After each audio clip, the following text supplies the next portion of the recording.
el Figalo. En fin, ahí está la pregunta, el por qué, @bocajarro, pero es nuestra cuenta de Twitter. Y justamente esta pregunta, y con esto quiero presentar también al panel que nos acompaña para el tema de la reforma política, pero antes tocar justamente este tema. Está el doctor Aníbal Quiroga con nosotros, está también Fernando Tuesta Soldevilla y también los congresistas Juan Cheput y Víctor Andrés García Belaunde. Señores, muy buenas noches, gracias por estar aquí. Yo quería empezar con el doctor Quiroga y preguntarle un poco también respecto a su opinión a lo que ha sucedido con Jenny Vilcatoma. ¿Qué le parece, doctor Quiroga? ¿Víctima o victimaria? Bueno, yo creo que es la crónica de una renuncia anunciada, porque esto anoche lo conversábamos justamente en este canal con Jaime de Altaus, y parte de muchas cosas, ¿no? La primera es que los partidos políticos no escogen bien a sus candidatos. La doctora Vilcatoma puede tener muchos méritos, pero no es una persona que tenga una experiencia importante como para pasar sin solución de continuidad a presidir una comisión tan importante en el Congreso como la de fiscalización. Ella ha sido una fiscal adjunta, provisional, y luego ha estado como procuradora adjunta, no ganó un concurso, fue designada, y como usted dijo hace un rato, salió como salió de la Fiscalía y salió como salió del Ministerio de Justicia. Y de pronto aparece como una estrella, ¿no? Invitada en el partido mayoritario en el Congreso y aparece presidiendo la Comisión de Fiscalización. Entonces presenta un proyecto importante como una reforma constitucional, no es poca cosa, para establecer una autonomización de la Procuraduría Pública. Correcto. Que parece un tema interesante, pero obviamente requiere un debate, tiene que persuadir a sus colegas, tiene que persuadir a la opinión pública, y como todo proyecto puede recibir pues mejoras, puede recibir adiciones, puede recibir correcciones, pero no puede ser pues que en 24 horas se moleste por esto, haga literalmente una pataleta y termine como ha terminado, renunciando exentoriamente de esta manera y creando la primera deserción en este bloque que parecía monolítico de la bancada mayoritaria en el Congreso. Entonces, me parece que acá ha habido una mala selección en cuanto a los invitados, que hay muchos en las distintas bancadas y que evidentemente van a establecer una suerte de corrimiento en los próximos tiempos hasta el final de este mandato en muchas de las bancadas, ¿no? Y ya hemos visto en el pasado cómo bancadas importantes se han partido y han habido transiciones de un lado a otro. Yo creo que esta es la primera de varias que se van a venir porque los grupos en el Congreso no responden pues a una organización sólida, ¿no? Ok. Fernando Tuesta, comparte su opinión. ¿Le sorprendió finalmente esta actitud de Jenny Vilcatoma o era algo que se podía esperar? ¿Era un riesgo que había tomado Fuerza Popular? Era un riesgo, pero da cuenta de cómo un importante porcentaje de parlamentarios tienen, digamos, débiles relaciones con los partidos que son presentados, y ese es un riesgo, y no creo que los partidos tengan mucho más militantes que pudieron tomar esas posiciones en las candidaturas. Lo segundo es que ciertamente este era un riesgo, pero uno podía pensar que la unión entre ellos podría ser más duradera. No ha sido el caso, acá ya se ha comentado sobre un poco la vida profesional también de la parlamentaria Vilcatoma, pero también da cuenta de algo que efectivamente ya no es sino recurrente en el Parlamento, que es que esta debilidad de la relación entre parlamentarios y partidos hace que la salida de parlamentarios ocurra también por cuestiones, digamos, personales. Yo creo que la parlamentaria Jenny Vilcatoma quizá no calculó, no entendió que hacer política requiere muchas cosas. Incluso en algún momento hasta de sacrificios. Se requiere coordinar, se requiere cooperar, se requiere también plantear proyectos de ley, se requiere discutir.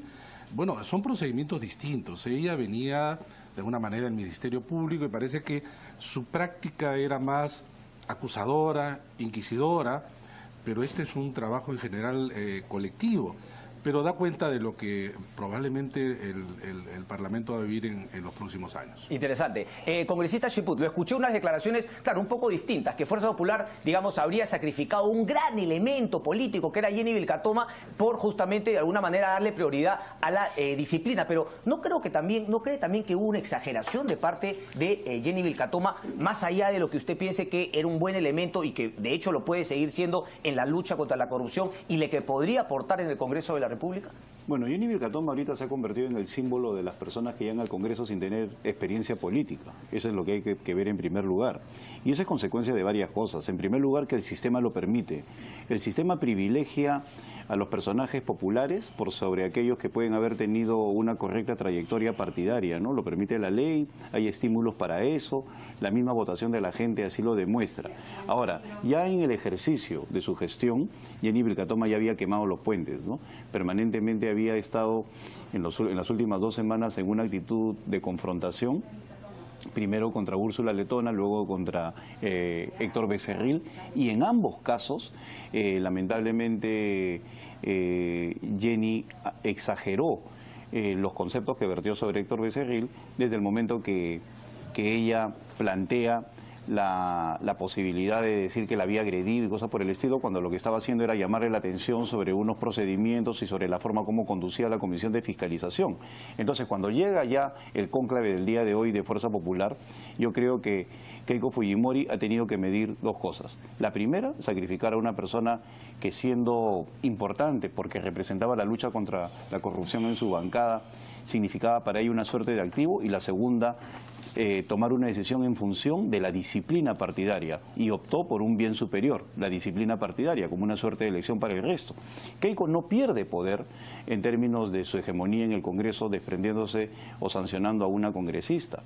En cierta medida, la presencia de Jenny, de continuar así, sí generaría un problema de imagen, de conflicto, de indisciplina, de falta de liderazgo, etcétera, etcétera. Así que al final, en el transcurrir del tiempo, estando ella suelta en el Congreso o sin bancada todavía, porque creo que va a transcurrir un duelo, o perteneciendo a otra bancada, yo creo que al final no va a perjudicar a Fuerza Popular. Ok, interesante. Congresista Víctor Andrés García Belaunde, ¿opina igual y habría una posibilidad de Jenny Vilcatoma sumándose a la bancada de Acción Popular?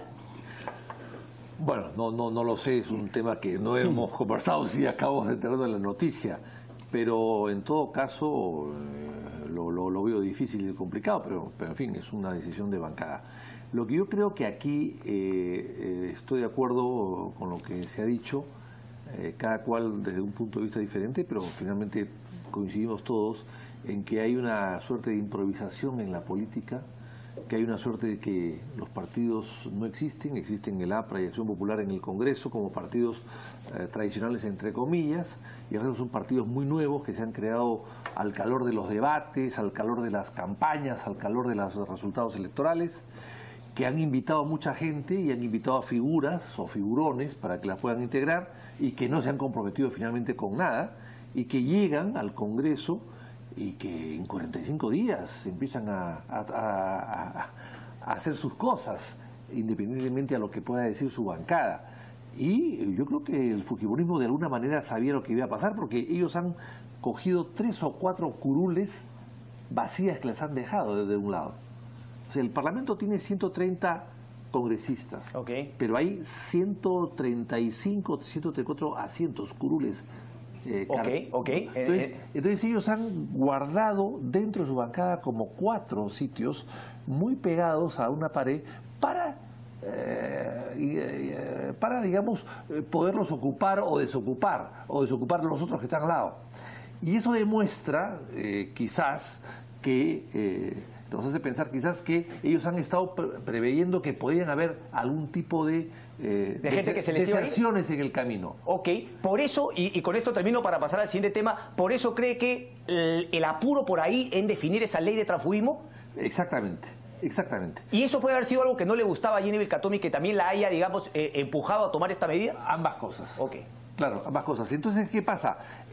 Ahora, ellos pueden perder hasta 9 congresistas o 10 y no pasa absolutamente nada. Siguen teniendo mayoría. Ahora, lo que no era posible, y es lógico verlo, que la Fuerza Popular nunca llegó o podía haber llegado a tener 87 votos, que es lo que necesita para una reforma constitucional. Por lo tanto, era evidente que una reforma constitucional planteada por Jenny Vilcatoma no se podía resolver rápidamente y menos sin el consenso de otras bancadas. Ok, pero a ver, cualquier renuncia, ¿no?, de algún congresista que llegó con una bancada y finalmente renuncia a esta, yo creo que también le hace mal un poco a la imagen del Congreso de la República y a todo el sistema político, y nuevamente nos lleva al tema de la reforma política y de la reforma electoral que es tan necesaria en nuestro país, y de eso justamente vamos a empezar a hablar.